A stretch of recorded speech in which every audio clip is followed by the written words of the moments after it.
So, ayan guys, magpapakita ko lang sa inyo na nabudol ako ng sabon. So, ayan guys, gusto ko lang sabihin na nabudol nga ako. Nabudol ako ng sabon na Kojic. So, ipapakita ko kung asan ang fake at saka ano. Itong fake guys, ito yung malitang karton. At saka itong original, iyan siya. Mas malaki talaga ang sukat nila. Pero ang grams ng sabon, iisa lang 35. So, ayan, mas mataas siya at malaki ang sukat. Yan. Tapos yung ano, ito na sila. Tinunaw ko para makita. So, ayan yung fake.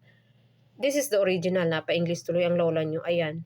So, alam nyo na guys, kung ano. Buti na lang di ako nabili ng buuhan. Isa lang talaga. Kasi nga, nabudol na rin ako minsan ng RDL na sabon din. Kasi hindi nga ako mahilig ano tawag dito. Maglo-lotion. Isahan lang yung pamaputi na dyan. Ayaw ko ng pumuti.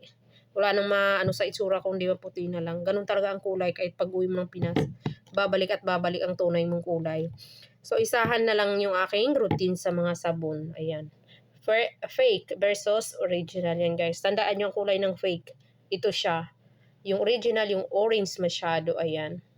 Kita nyo guys?